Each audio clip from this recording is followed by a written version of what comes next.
ম্যাগির রেসিপি নিয়ে এসেছি। সবার ফার্স্টে সব জোগাড়জান্তি করে নেবে।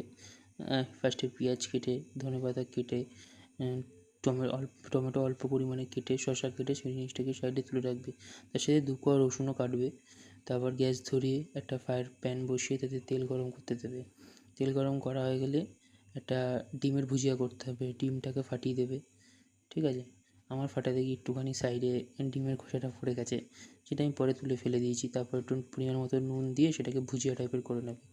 হ্যাঁ, ভালো একটুখানি কম করবে, বেশি বেশি ফ্রাই করবে না। তারপর ওটার মধ্যে তেল দিয়ে একটু ভালো পরিমাণে এক চামচের মতো একটা বাটার দিতে হবে, কারণ বাটার দিলে একটুখানি ফ্লেভারটা আসে। তারপর 2টো কাঁচা লঙ্কা কেটে দিয়েছি আমি, যারা একটু স্পাইসি খাবে তাদের জন্য স্পাইসি। তারপর 2 কোয়া সেই রসুনটা, সেই রসুন দেবে। রসুন দেওয়ার পর পেঁয়াজের মধ্যে দেওয়ার পর টমেটো, হাফ টমেটো করেছিল টমেটোটা দেবে।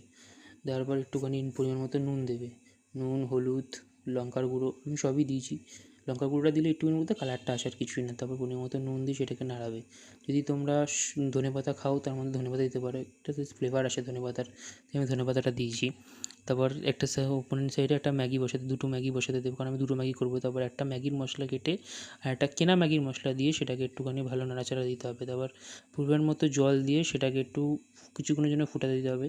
তারপর একটু চিনি দেবেন, কারণ চিনি দিলে একটু কালারটাও আসে, স্বাদটাও আসে। তারপর যে ডিমের ভুজিয়াটা করা ছিল সেটা দিয়ে কিছুক্ষণ নাড়িয়ে সেটাকে একটু গ্রেভি টাইপের করে, তারপর যে সেদ্ধ করা 2টো ম্যাগি সেটা ওটার মধ্যে দিয়ে দেবে। দিয়ে দেওয়ার পর কিছুক্ষণ নাড়ানোর পর যে একটা মশলা বাকি ছিল সেই মশলাটা দিলাম।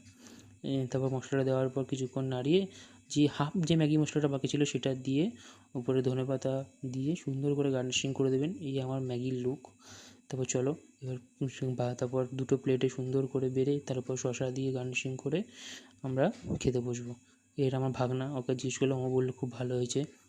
এখন আমার খাওয়ার পালা। প্রথম বাইটটা খুব গরম, মুখে দিয়ে ছ্যাঁকা লেগে গেছিলো আমার। তারপর ফার্স্ট বাইটটা দিয়ে দেখলাম সত্যিই খুব ভালো হয়েছে। একটুখানি যারা স্পাইসি খায় তাদের খুব ভালো লাগবে। আমি চিজ দিইনি, তোমরা চিজ দিতে পারো।